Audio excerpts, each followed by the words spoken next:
Hello, and welcome to your most obedient and humble servant. This is a Women's History Podcast where we feature 18th and early 19th century women's letters that don't get as much attention as we think they should.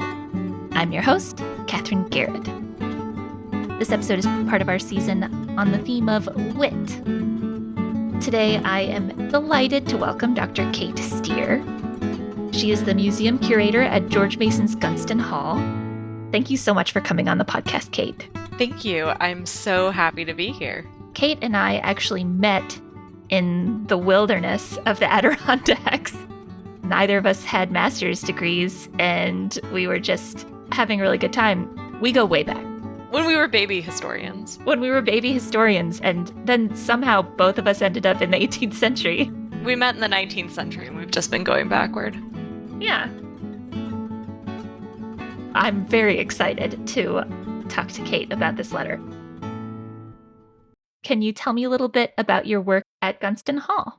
Yeah, absolutely. So I am the curator at George Mason's Gunston Hall, which is now a public-private partnership dedicated to preserving the physical building of George Mason's Gunston Hall, as well as 500 surrounding acres, and using that to interpret the political ideas of George Mason and the legacies going forward, as well as the ways in which those ideas both impacted and were impacted by all of the other people who lived at Gunston Hall, including members of the Mason family and the people who were enslaved and indentured at the site. Awesome. For my listeners who might need a refresher, can you tell us who George Mason is and why is he important? Oh, absolutely. So George Mason was the primary drafter for the Virginia Declaration of Rights. And the Virginia Declaration of Rights is exciting for people outside of Virginia because it was really the first state constitution to lay out a Bill of Rights. And so a lot of the ideas in there and some of the language got copied into first other state constitutions and ultimately into the National Bill of Rights itself. So was he one of the guys who went to the College of William and Mary and was very Enlightenment heavy, or how did he get his philosophies? He was pretty much self-taught. His father died in a boating accident at a very early age. And so George was raised primarily by his uncle, John Mercer, who was a bit of a character, who was a trained lawyer and had one of the biggest libraries certainly in Virginia and perhaps in the colonies.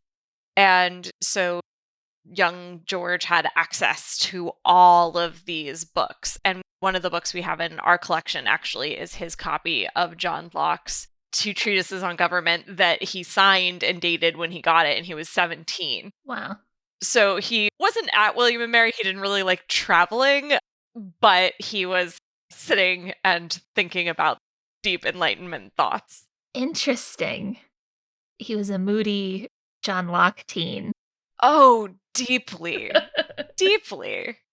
What do you think is the most important thing that you think more people should know about George Mason and Gunston Hall? That is an excellent question. I think for me, one of the things that I think is so powerful about George Mason is that he had a lot of different ideas, some of which were really widely adopted in the Declaration of Rights, and some of which were not so widely adopted. For example, he was at the Constitutional Convention saying things like, we shouldn't have a president at all, and there should be a triumvirate that decides things.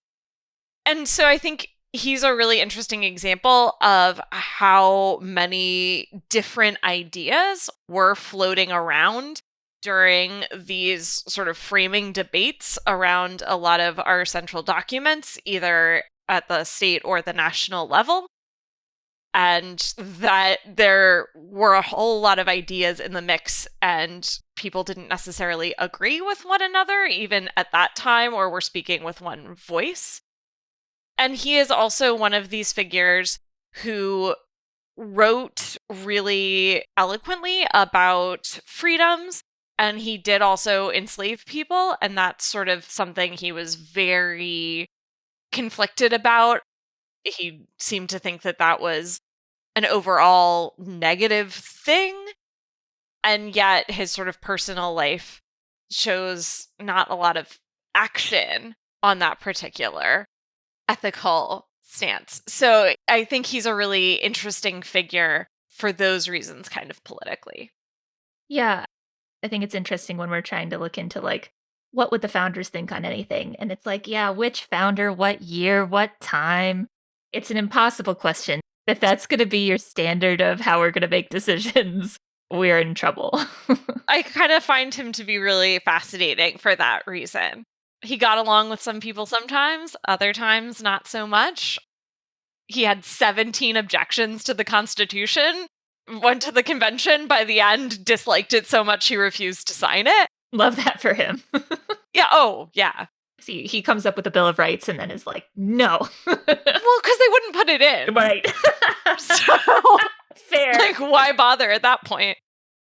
All right. Well, awesome. But enough with these men. Oh, yeah. Let's talk about this letter. This one you sent me, it's a very sweet letter. Thank you for sharing it. We're going to be talking about one from Elizabeth Mason to Mary Barnes Mason. And give me a little introduction. Yeah, absolutely. So, one of the things also to let you know kind of about the Mason family and our collection at Gunston Hall is that in subsequent generations, there were 2 house fires. So we don't have the level of documentation that, say, George Washington or Thomas Jefferson does.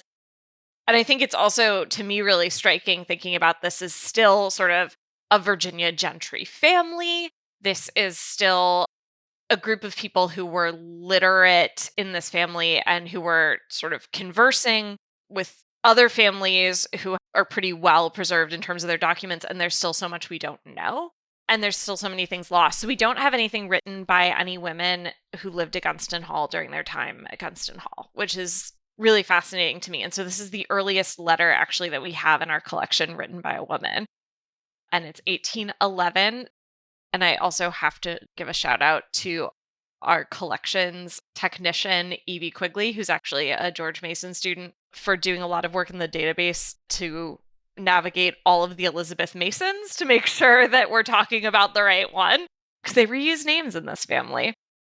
This Elizabeth Mason married one of George Mason's nephews, and she is writing in this letter to her daughter, who we don't know the exact age, but was probably about 11 years old and seems to have left home to kind of study at a school, perhaps for the first time.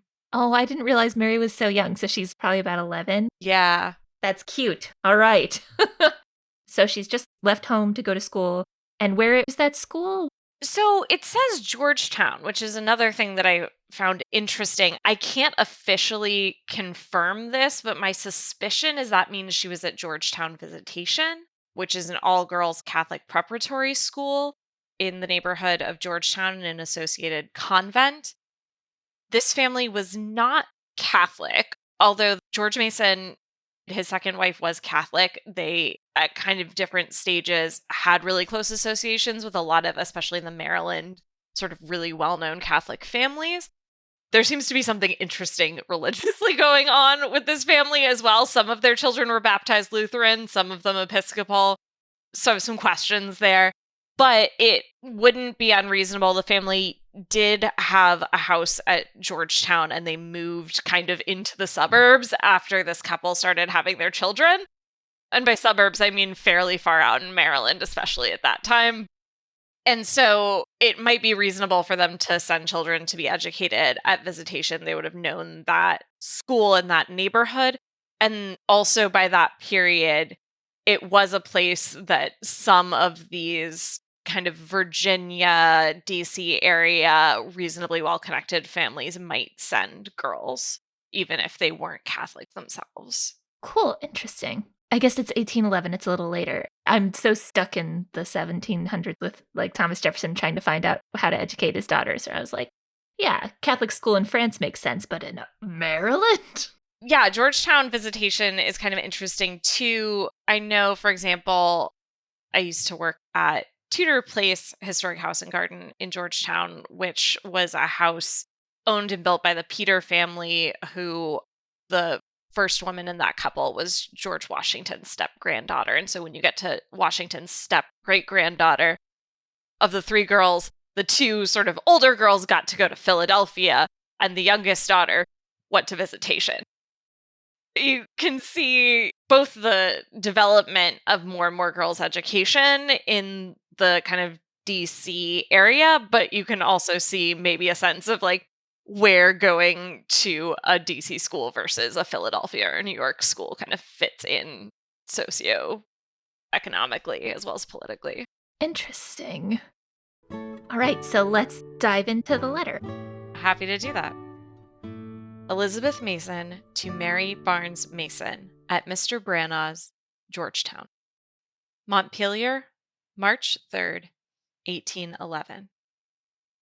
My dear Mary, you must not complain of my silence, and as you suppose, neglect. You know, Mary, how much I have to attend to, and how little time I have to call my own. But lately I have been making an act of shirts for your father. While they were on hand, I could rarely take time to eat, but last night I made a finish of them, and now I shall devote a little time to my Mary. In the first place, we are all well.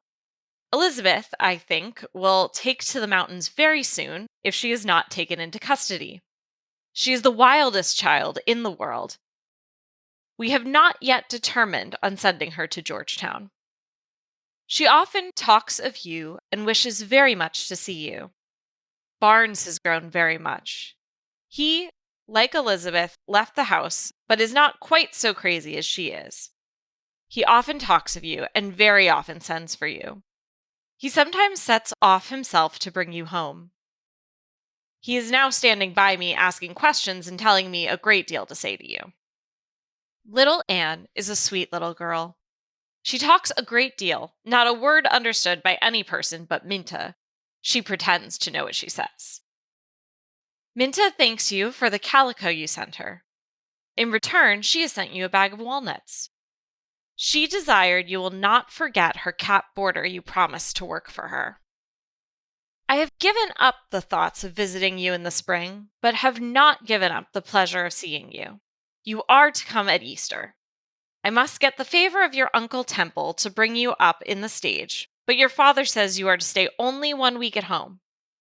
I am very anxious to see you and wish most sincerely that the time had already come. It gives me great pleasure to hear of your industry and attention at school. Continue so, my dear child, that you may the sooner return to us, for I really cannot part with you for more than 1 more year. Remember me very kindly to Mrs. McCarty. Mr. and Mrs. Branagh tell them I shall expect the pleasure of seeing them this summer, and shall be much disappointed if they do not come. Tell them I have 2 very pleasant rooms ready for them. Mr. Le Tripillian has been with us all the winter. He talks of returning to Leesburg soon. He has net a trimming for your toilet. While he was netting, he often said, Mary does not think of me and knows not that I am working for her. Your father's sister and brother desire their love to you. Minta and every servant belonging to the farm send their love to you. Write to me as soon as you receive this and let me know what you are doing at school. God bless you. Your sister Anne requires a little of my attention. For the present, I must bid you adieu. Remember me to Rebecca Gall, Elizabeth Mason. Lovely. Thank you. It's just so cute. Now, knowing that she's writing to an 11-year-old, she's keeping it simple. But to me, this feels like a letter that an educated woman wrote. Mm-hmm. For the most part, the grammar's pretty good. Like, there's some sort of spelling issues. I think she spells lately, like latterly, and things like that. But for the most part, this comes across as textbook family letter. Yeah, absolutely. I would agree with that. I noticed that she titles it from Montpelier. Do you know where that is? Yeah, so that was the name that her husband John Thompson Mason gave to his home.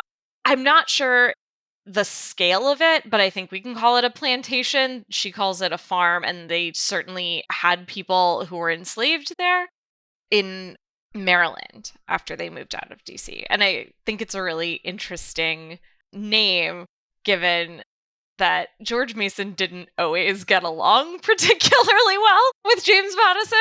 So I think that's a really fascinating. And also that Madison often gets the kind of father of the Bill of Rights billing, essentially because George Mason got sort of so grumpy about not signing the Constitution because there was no Bill of Rights that he kind of doesn't get the credit for it nationally. So I think there's something really interesting going on in the naming, but That is interesting. it was a choice. It's not like Little Gunston or anything. No! I like this letter because you can really feel the atmosphere that she wrote it in. You can tell she's in a room where these kids are, because people are like interrupting her and asking her to add things. And there's an enslaved woman, Minta, is watching the kids, but people are still talking to her. And when she sort of pauses, when she has the bit where she talks about Minta and saying that she's sent you a bag of walnuts, it's this little scene where she's writing a letter and people are like, what are you doing? And she's like, oh, I'm writing to Mary. And everybody's like, oh, tell her this, tell her this, tell her this. Which I just love. That just like brings a little scene from 1811 to life for me. Yeah, there's a lot of movement and a lot of characters. And I feel like I've read a lot of letters that seem very sort of stately and organized. And this one is sort of like spurts of energy as all of these different people are trying to get in on it. Yeah, exactly. Which is like so feminine and someone who's managing a house and raising kids. That's the best you can do sometimes. That just struck me rereading this. I thought that was kind of sweet.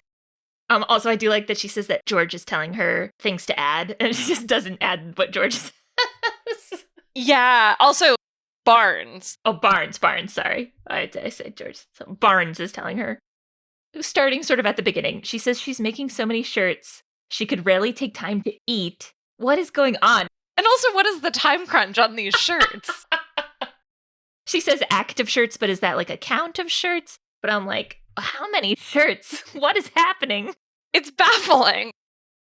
I don't know. So, like, how long has it been since she's written? Because, like, things were getting lost in the mail.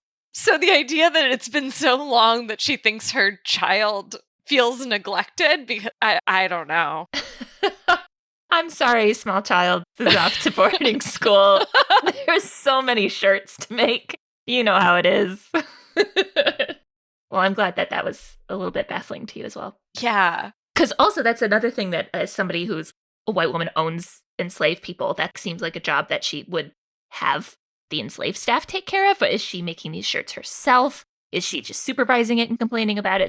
I just wasn't sure exactly what was going on there. I was curious about that. That's such a good question. And it's interesting to me also because the only person that she names, she talks about this larger group of enslaved people sort of as one voice sending well wishes to Mary, Right. Which again, I have some questions about. But the only person she names is Minta, which makes me again kind of wonder about their relationship. Are there other people who are enslaved in the house? Or is Minta sort of doing this work and the other people who are enslaved at Montpelier have other skills? Is it mostly men? I mean, I just don't know the answer to these things. And I did not find a will for either Elizabeth or for her husband.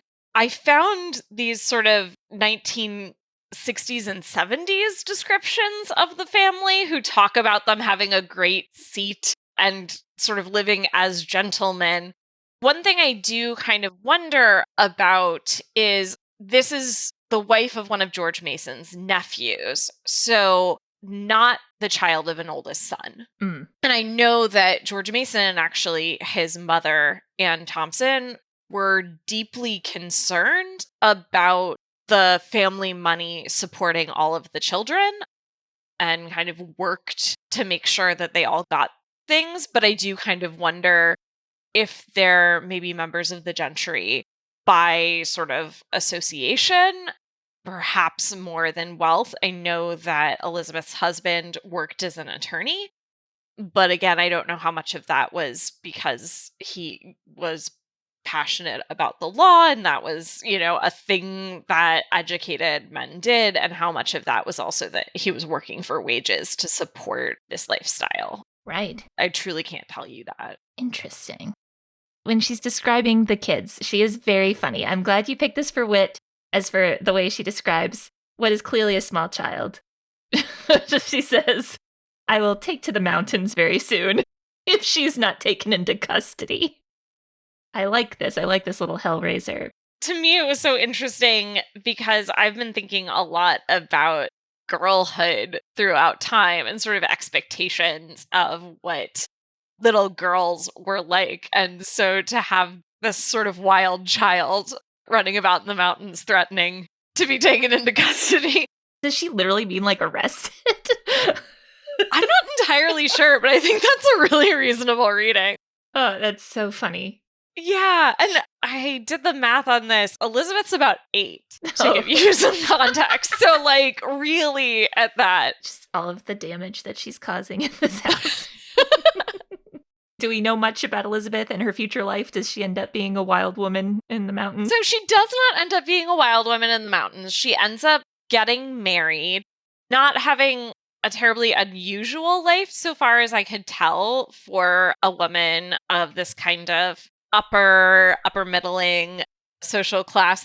There's only one letter I was able to find that we have that was written by Elizabeth. So it's about 7 years later when she's a teenager, and it has a very vivid description of her youngest brother weaning, and also includes some words for breasts that I'm pretty sure I can't say on a podcast, which I was like shocked to find. Wait, does she say bubbies? Oh no, she does not. That I think I can say on the podcast. That is the closest I can find to either confirming or denying her wild nature. Oh, I love that. It's a different letter, but it's also very enjoyable because she sort of sits down and is like, I don't know what to say. I guess I'll start by talking about mom's breasts. How old is Barnes at this point? He is 4. That's cute. They're so young for the way that this mother is describing them also, and like what they want and how they're expressing themselves.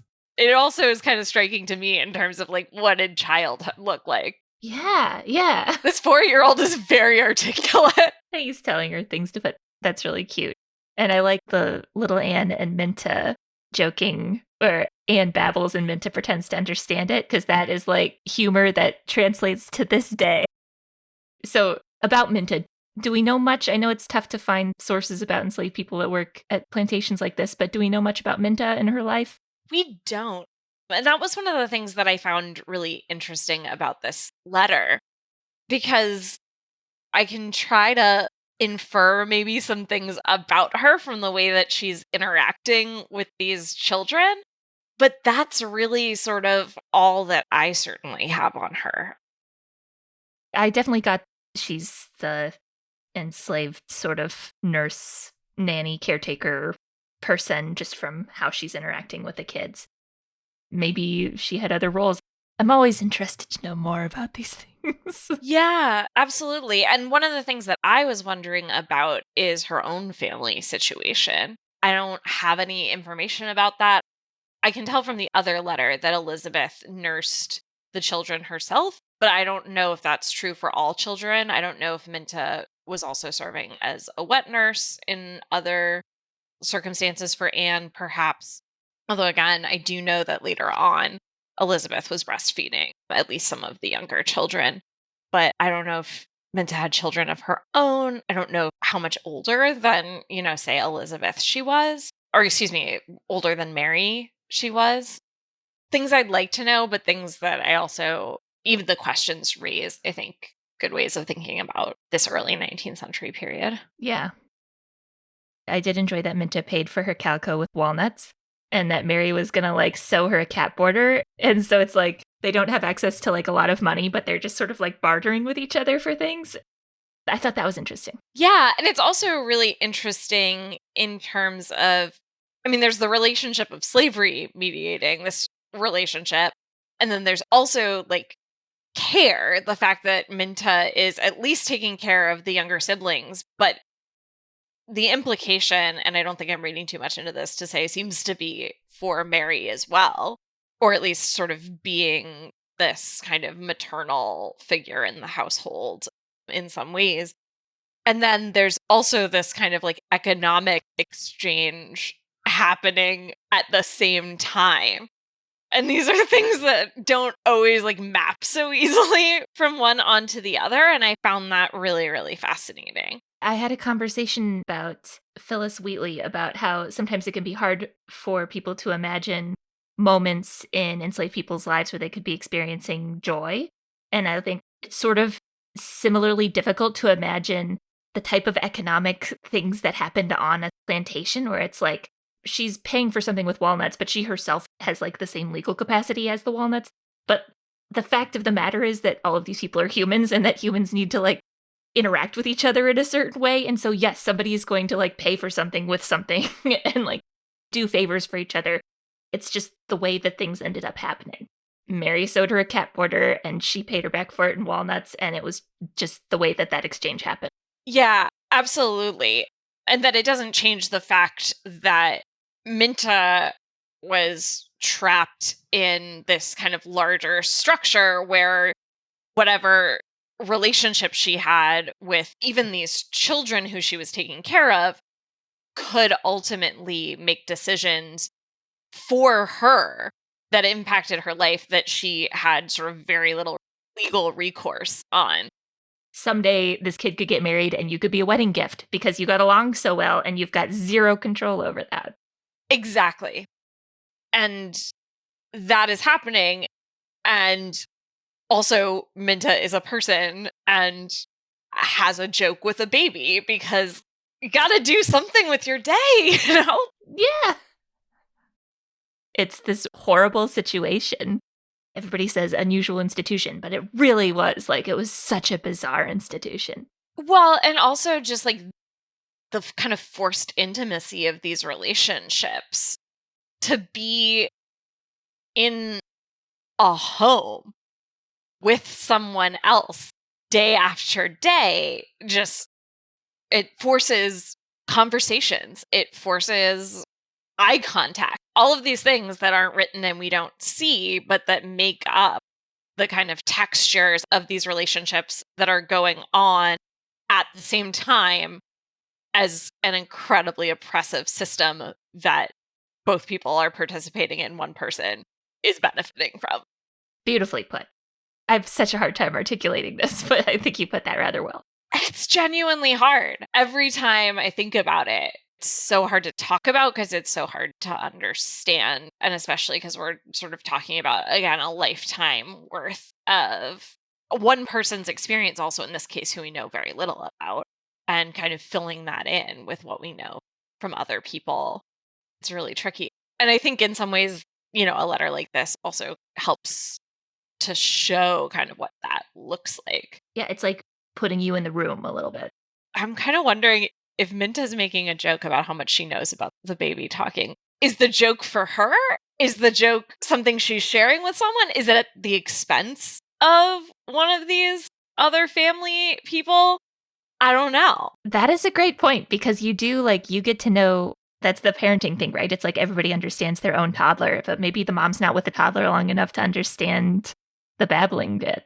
Yeah. I don't know. I just find that relationship really, really fascinating. And I'm kind of curious that if Minta was writing this letter, how she would describe it. Yes. Oh, that's so interesting. I like where she's like, "You're coming home for Easter." Oh, yeah. Like, But only for a week. But only for a week. And she's got to figure out the carriages and stuff, but she clearly misses her. That's sweet. And I'll bet like at 11, like she's probably somebody that's like her little buddy. It seems to me like Mary's her little buddy. That's one of the things that I found so interesting about this too. Like one of the things I'm really interested in is sort of life cycles and how all of these people are, you know, who they are, but that kind of changes at different moments in time. And 11 kind of on the early cusp of adolescence, but there's something about this letter that's like almost written to a friend. I think you assumed she was older. I kind of did as well. And this to me is sort of an early moment of recognition from a parent of, yeah, sort of almost like this kind of adultness. Definitely. Yeah. And she said she's glad she's doing well at school. Having been in the Washington Papers world for such a long time, I almost never read a letter where somebody's doing well at school. Usually it's people being yelled at. So that was cute. Yeah. I mean, I haven't seen any of her transcripts. I have seen a good amount of like schoolgirl decoupage from this period, but not Mary specifically. Schoolgirl decoupage. She sort of ends the letter classically with like, say hi to this person, say hi to this person says hi to you, all of that thing. Do we know who Mr. La Tropelienne is? I don't. I have so many questions about him. He's such a striking figure. I'm picturing him working and being like dramatic. Mary does not think of me and knows not that I'm working for her. I don't know what's going on there, but I get a kick out of it. Yeah. Another character I wish I knew more about. And then she sort of closes it abruptly as like, well, Anne requires a little of my attention. Like, goodbye. Say hi to these people. Goodbye. Yep. I've got a baby. Yeah, exactly. She had exactly however much time she had to write that letter, and that was it. And that's why Barnes's comments are not going in. What made you pick this letter? Like, I know it's like tough to find a woman member of the Mason family letter for one thing, but when you found this one, what struck you about it that you wanted to talk about it? We were talking about the theme of this season being wit. And there are so many good jokes in here. And also, in particular, I was thinking today about it's really hard to be witty by yourself. You know, like it's almost always a performance for someone. And the idea that this is such a kind of private witty performance, it's like a very sort of cozy domestic letter. And yet there are all these ways that humor both makes it come alive, but also kind of mediates the relationships between all of these different characters who emerge, and also helps me imagine my way a little bit more into what some of the other figures that Elizabeth is writing about could be thinking or why they're behaving in the ways they are. Well, I loved it. It's like a sweet little, perfect little family letter. I mean, obviously with the background of slavery complicating things completely, but it's a little window in time, which is what I always like about these. And what would you say is significant about this letter and these people in particular? Yeah, I think it's also, to me, they're kind of this interesting transitional stage. This is, early 19th century. This is a period where I hear sort of a lot of ideas about motherhood and the valor of these kind of new American women, the role that enslaved women played alongside this new ideal of motherhood. And there's something about the sort of busyness and intimacy and kind of like messiness of what these family relationships actually looked like as told through this letter that I really, really appreciate. And sort of all of it coming out of this little microcosm of this very busy room in Maryland somewhere. That's awesome. Yeah, that's perfect. Kate, thank you so much for coming on the podcast. To my listeners, I will link to the citation of this letter, and you should all go visit Gunston Hall because it's fabulous. And as ever, I am your most obedient and humble servant. Thank you very much.